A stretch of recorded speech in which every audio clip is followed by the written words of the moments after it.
Bismillahirrahmanirrahim. Assalamualaikum warahmatullahi ta'ala wabarakatuh.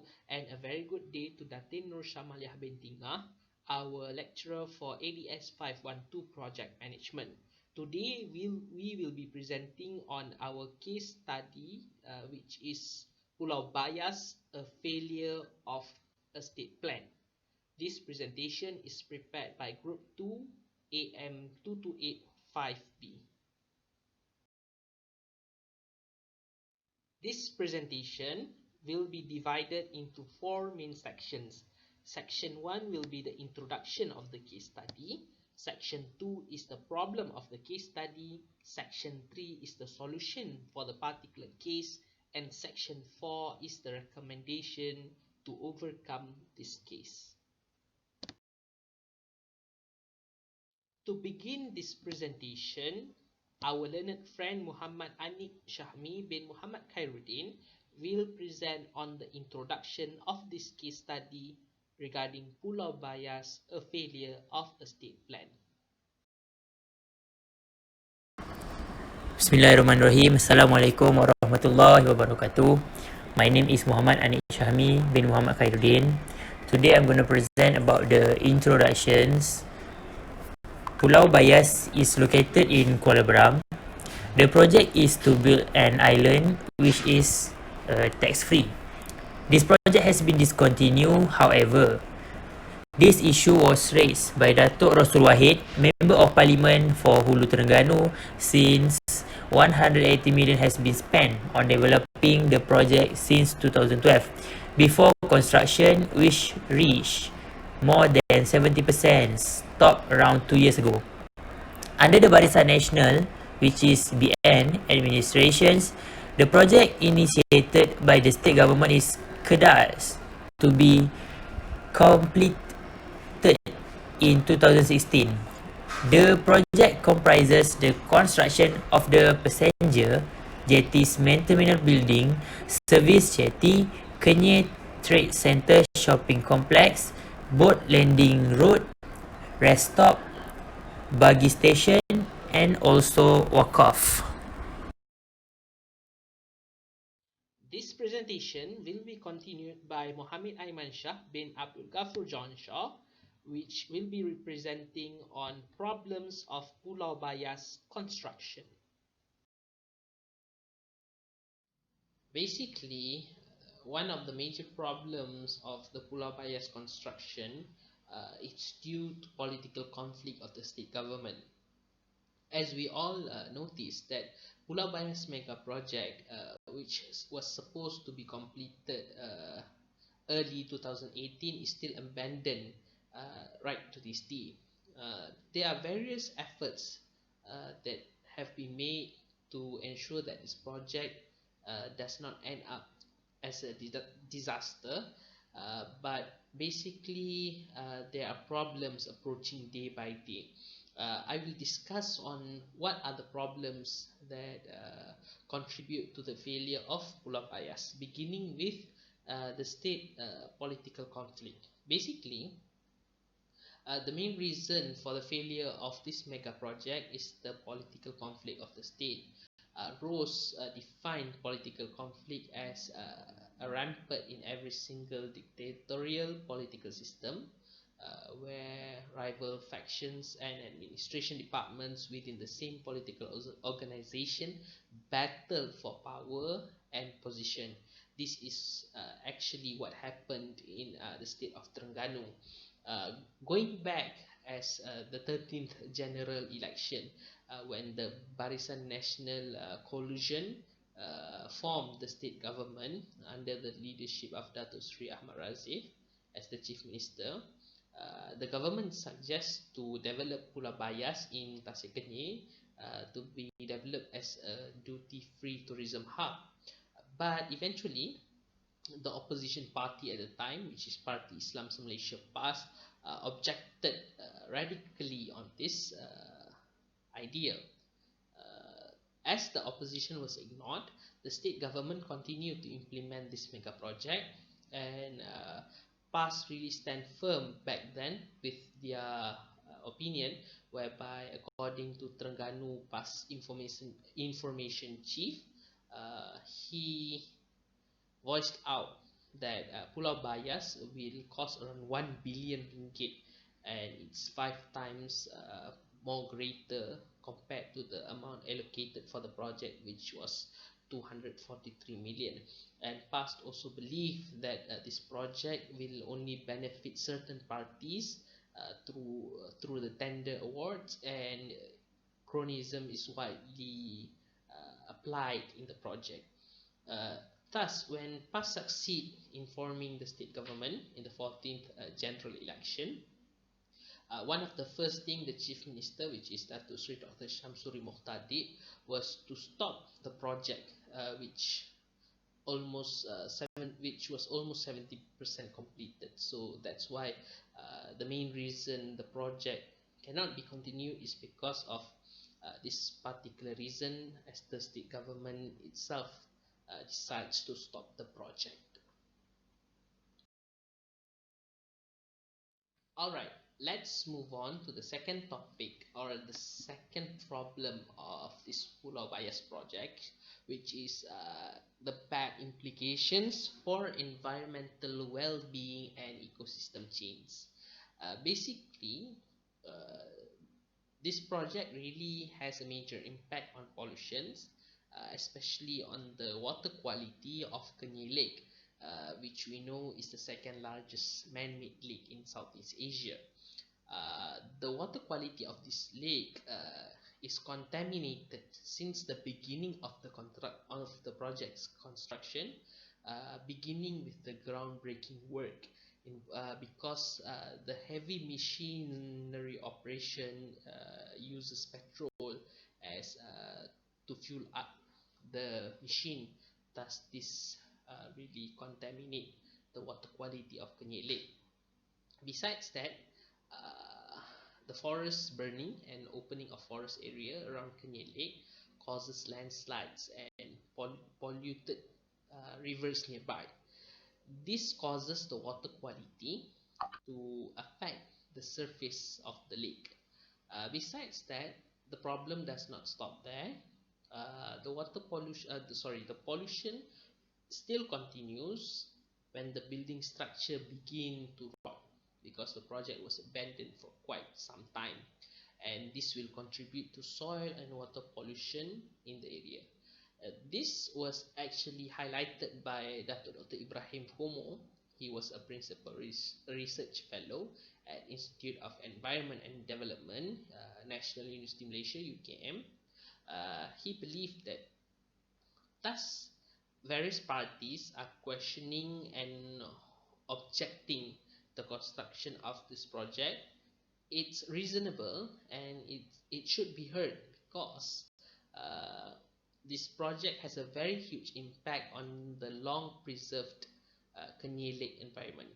He gave out his opinion, saying that the main issue of concern was the selection of location, which were deemed unprofitable for traders due to high logistic costs, and most likely tourist rate to influx due to the project does not reach the particular target. Moving on to the third problem in this particular Pulau Bayas project is that this project itself is not suitable as a strategic duty-free tourism hub. Tourism industrial players in Terengganu really object the project idea, because Pulau Bayas has no potential since the beginning of the construction was proposed. According to the chairman of Kenyir Lake Tourism Association, Zainal bin Indut, he suggested that Pulau Bayas is located far from Pengkalan Gawi Jetty, which is the nearby jetty, and very unsuitable to be a tax-free location, because it will not only cause logistic problems but also cause pressure on visitors to visit that place. Thus, besides that, players in tourism industry of the state has not been called to give their opinions and views on the idea of this particular tax-free island development. Comparing to Langkawi, which attract many visitors, the duty-free island of Pulau Bayas is difficult to obtain equal opportunities due to the remote location of residents and the jetty, because people do not live in Pulau Bayas. Basically, the plan was only to establish shopping centers there without any residency. Pulau Bayas takes around 40 minutes to get there by boat from Pengkalan Gawi, compared to Langkawi again, which is well known as a duty-free zone because there is also settlement of residents. Thus, it can increase the economic growth in that particular area. Pulau Bayas does not have this particular characteristic in the planning. Pulau Bayas will eventually fail to attract visitors because those who want to get there must incur additional cost of boat. Basically, on average, Kenyir Lake attracts around 8,000 visitors a month, with 90% of tourists coming for the boat houses activities provided there. But the development of Pulau Bayas, which offer only shopping, seems unsuitable for visitors. The final problem of this disaster of state of Terengganu is that the project consumed a very hefty amount of price. Cost basically is the main topic that will be discussed when a project proposal is presented. That's why particularly we learn project management for us to do the budgeting prior the project being initiated. But this does not apply in Pulau Bayas context because the developer initially proposed 200 million to the state government for the beginning of the construction and applied for additional 45 million due to contingent costs. However, due to the cost problem that has not been finalized from the initial stage, it has become a factor of the project abandons. Sinar Harian reported that the state government will finalize the decision to continue the project, whether it should be continued or not, in the State Executive Council meeting. This is because the state government needs to consider the financial burden that needs to be borne for this project if it wants to be continued. It is reported that another additional 30% of the original cost will be added from the initial cost due to the project's abandons. In addition, the project has a bad reputation because it's declared as an abandoned project, and the government have to appoint another contractor to continue the remaining construction work. The cost calculation is also more worrying when the project is completed later. Marketing and promotion costs really cost the government a sum of money, because the island is known for its failure. Part of that, the state government will also have to wait in some period of time to generate income from the island when it is completed. That's all from me. Thank you very much. Have a pleasant day. Assalamualaikum warahmatullahi wabarakatuh. My name is Muhammad Akizakun bin Amir. Today, I'm going to share with you guys about the solution from the state government in order to settle the Pulau Bayas issues. Let's go. Okay, we move to the first point. The government has taken action in renewing tender for this project. What is renewing tender? The renewing tender is when the parties agree to enter the new negotiation of contracts renewal. The project has started since 2012 and suddenly stopped in 2018. In 2020, the Chief Minister of Terengganu, which is Dr. Samsuri, have ordered all the agencies that involved in the project development to continue the discussion of the project. In order to continue the project, the state government need at least RM 70 million. That is why they need to renew the tender in order for budget efficiency and finding a better contractor. According to Arifin Deraman, 2019, the government has spent almost 180 million ringgit for this project development. It is totally huge amount of money wasted if the project did not continue. This shows that the advantages of the government to renew the contract and recalculate the exact cost and spending and spend public money more accurately. Okay, we move to the second point. The government has created a special committee. A special committee is a group of a highly qualified and specialized people. It consists of skillful people. It is established in 2019, which is led by Dr. Muhammad Putih. The function of this committee is to rectify the issues that faced by the project, such as the ecosystem issues, the future potential of Pulau Bayas, and the cost that needed in order to sustain the project.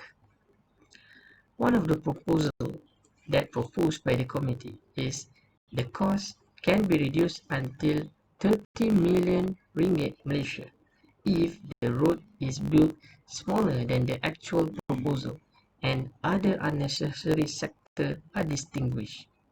This shows that the significant impact of the committee to identify the best solution and action taken by the government.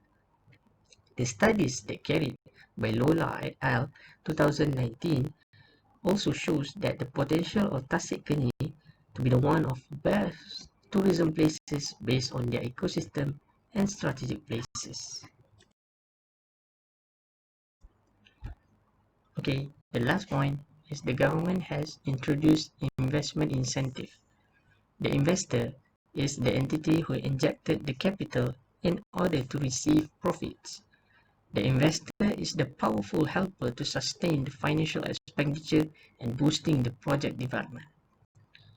According to Age Financial Daily in 2013, which is at the beginning of the project development, there are many companies, local companies that interested and expected to involve in an investment that worth until 740 million ringgit, which is include Bayas Resources Sdn Bhd (BRSB), Empire Travel Sdn Bhd (ETSB), and Talukan Emas Sdn Bhd (TESB). The TESB is interested in building food village, which is cost at least RM 32 million ringgit. Then BRSB is interested in 3-star hotel and resort in Pulau Bayas, which is worth until 140 million ringgit. By seeing the fact, it can be seen that the government can able to get huge money injection by investor. So in 2019, Arifin Rahman have encourages the private company or any investor to join together for the project development in order to continue the project. These indirectly will able to sustain the cost of the project and reducing the burden of the state government in terms of the financial injection. The higher the amount of investor, the higher the amount of money supplied to the government. Next, Muhammad Hasrul Nizam bin Tajri will present on the recommendation for the Pulau Bayas construction. Assalamualaikum warahmatullahi wabarakatuh. My name is Muhammad Asrunizam bin Tajri. I will present about the recommendation. The first point is politics and administration should be separate. No matter which party takes over the state government, but the previous state administrative development project must continue until it is complete. Datuk Rasul Wahid, who is the member of parliament for Hulu Terengganu, stated that at the initial stage, the proposal to develop this project was not agreed by several elected representatives in the Hulu Terengganu Parliament. This is including himself. They predict that the project will not succeed in attracting tourists. So, in our opinion, politics and administration should be separate. The state government need to be rational. Although the past party did not agree with this project before, the project still must be continued as well because the construction process has been completed 70% and has cost a lot of budget. They need to comply with the actions taken by the previous state government, and now as the state government, they are responsible for completing the project to avoid major waste. The second recommendation is remove unnecessary tasks. Remove unnecessary tasks is one way to maintain the ecosystem at the construction site. This is because they need to focus on ecosystem aspects. In construction project, it is necessary to emphasize the ecosystem aspect so that there is no distractions of nature. For example, if there is a task that requires deforestation, then that task should be cancelled to preserve the existing ecosystem. Constructions to be done should be in a strategic area and not interfere with environmental life. The person who is responsible to in charge that project should identify what tasks or activities that can destroy ecosystem. Then it should be reduced or cancelled. By reducing the unnecessary tasks, it can help to reduce the activities in the project and also can reduce the explorations of nature. The third recommendation is increase research and development. Pulau Bayas is not strategic and difficult to attract tourists. This is because to get to the tax-free island in Pulau Bayas, it will take half an hour to 40 minutes by boat. With no other facilities available there, it is fear that it will fail to attract visitors because those who want to go there will have to incur additional cost by boat. And because of that, the state government needs to conduct a research to identify what kind of progress and development can be done in the project constructions area to attract tourists. For example, the state government can increase development in this area by developing luxury accommodation due to its location located on the road to Laseh Waterfall and Kelah Sanctuary, which is always visited by tourists. With the convenience of accommodation, of course, will attract visitors also to the Pulau Bayas. The last point is choosing a right tender and a right contractor. The selections of the right contractor is one of the cause or factors that influence the smooth constructions of a building. When talking about the cost of project is too expensive, open tender can be used to select eligible contractors to complete the project. This type of tender is used to get the most reasonable price for a construction's contract work. This open tender competition is fair and can guarantee the tender price offered according to the current market. Interested contractors will offer a reasonable price for the project. The purpose of this type of tender is to enable the project management or the individual who is responsible to manage this project will get a contractor who can offer the minimum price for a construction project without affecting the quality of work and building materials. When we have the contractors who can offer the best price for us, it will reduce costs for the construction process. I think that's all from me. Thank you. We continue to the last slide, which is conclusion. In conclusion, there are different causes for the abandonment of the project in Pulau Bayas. Excessive costs, logistical problems and security problems that may hamper the project's success are among the causes. Arifin Deraman, which is the chairman of the State Committee on Tourism, Culture and Information Technology, clarified that the decision to complete the project is still in the study and research process. Since any decision taken will have a bad impact, it is hard for the government to make the right decision. Therefore, to identify whether this project is sufficient to be continued or interrupted, the government needs to have a true conversation with the parties concerned. That's all from us. Thank you.